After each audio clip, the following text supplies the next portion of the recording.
Good morning everyone. मेरा topic है journalist specialist controversy इन bureaucracy. तो अगर हम इसके इंट्रोडक्शन पार्ट को देखें तो लोक प्रशासन के क्षेत्र में जनरलिस्ट जिसे सामान्य बनाम स्पेशलिस्ट जिसे विशेषज्ञ कहा जाता है का विवाद दशकों से चर्चा का विषय रहा है। यह विवाद मुख्य रूप से इस बात पर केंद्रित है कि सरकारी मशीनरी के शीर्ष पदों पर नीति निर्धारण, पॉलिसी मेकिंग में और प्रशासनिक नियंत्रण में किसका वर्चस्व होना चाहिए। अगर हम समझें कि जनरलिस्ट अर्थात सामान्य कौन है, तो ये वे ऑफिसर्स होते हैं जिनकी पढ़ाई अक्सर लिबरल आर्ट्स, लिटरेचर या ह्यूमैनिटीज़ में होती है। इनका ट्रेनिंग और विज़न बहुत ब्रॉड होता है। ये किसी एक विशेष विभाग से बंधे नहीं होते, बल्कि किसी भी मंत्रालय या संगठन में उच्च स्तर का प्रशासन, एडमिनिस्ट्रेटिव सर्विस को एक प्रमुख जनरलिस्ट सर्विस माना जाता है। अगर हम समझें कि स्पेशलिस्ट अर्थात विशेषज्ञ कौन है, तो ये वे लोग होते हैं जिन्होंने इंजीनियरिंग, मेडिसिन, एग्रीकल्चरल या अन्य किसी टेक्निकल डोमेन के में विशेष शिक्षा ली होती है।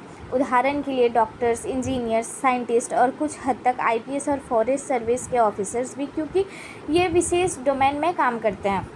अगर हम इसके ऐतिहासिक पृष्ठभूमि को देखें तो ये विवाद इंग्लैंड से शुरू हुई थी। अंग्रेज़ों ने भारत में अपना एडमिनिस्ट्रेटिव मॉडल लाया जिसमें इंटेलिजेंट एमेच्योर थ्योरी पर जोर दिया गया।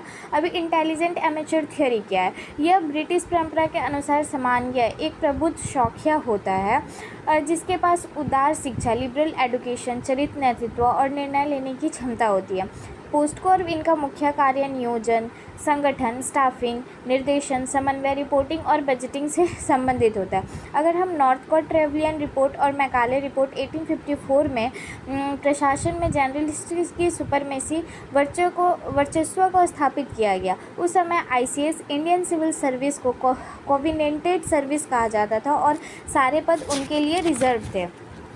अगर हम विवाद का मुख्य कारण देखें तो भारत में यह विवाद ब्रिटिश काल की विरासत है, जहां भारतीय सिविल सेवा आईसीएस इंडियन सिविल सर्विस का दबदबा था और विशेषज्ञ उनके अधीन कार्य करते थे। पदों का एकाधिकार, अधिकांश वरिष्ठ सचिव स्तर के पद और विभागों के प्रमुख पद भारतीय प्रशासनिक सेवा आईएएस के लिए आरक्षित हैं। अगर हम दूसरा पॉइंट देखें तो पदानुक्रम का अंतर, विशेषज्ञों की सलाह के अंतिम निर्णय के लिए सामान्यों के पास भेजा जाता था, जिसे विशेषज्ञ अपमान और कार्य में देरी का कारण मानते थे। अगर हम तीसरा पॉइंट देखें, वेतन और करियर की संभावना, IAS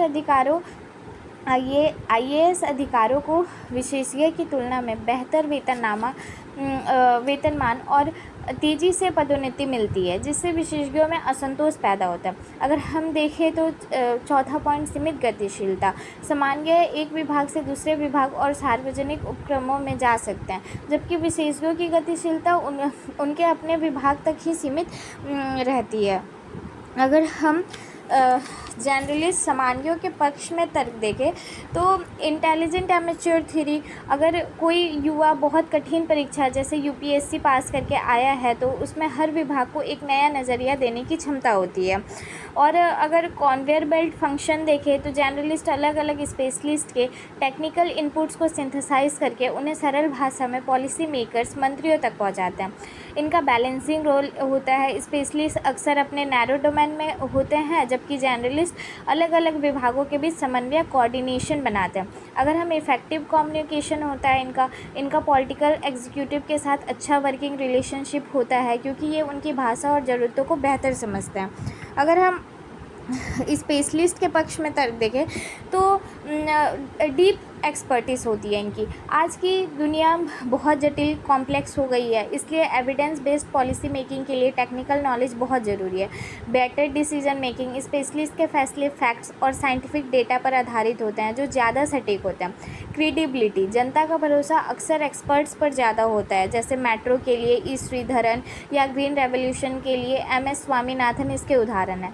emerging challenges, climate challenge, telecom और स्पेस जैसे क्षेत्रों में सिर्फ कॉमन सेंस से काम नहीं चलाया जा सकता।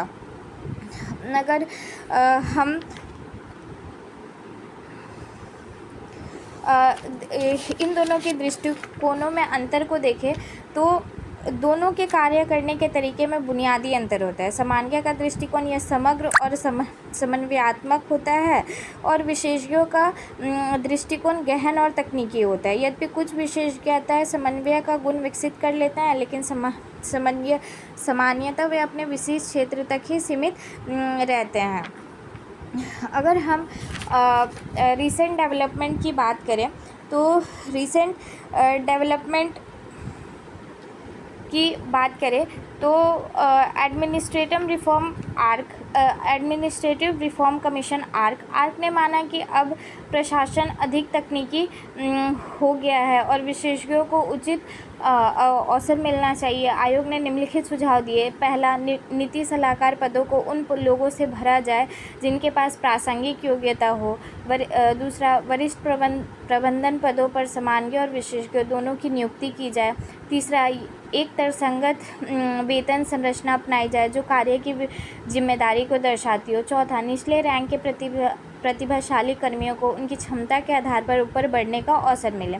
इसमें लैटरल एंट्री को भी देखा जा सकता है। अब सरकार बाहर से एक्सपर्ट्स को सीधे जॉइंट सेक्रेटरी स्तर पर ला रही है। कंट्रोल स्टाफिंग स्कीम, इसके जरिए अब नॉन IAS सर्विस के लोग भी उन पदों पर जा रहे हैं जो पहले सिर्फ IAS के लिए थे। समाधान अगर हम देखें तो एकीकृत पदानुक्रम, वर्तमान की पृथक और समानांतर पदानुक्रम प्रणाली को हटाकर एक एकीकृत प्रणाली अपनाई जानी चाहिए, जैसा ऑस्ट्रेलिया में है। सामान्य और विशेषज्ञ दोनों को ही सेम सैलरी मिलती है, सेम ओहदा मिलता है। जहाँ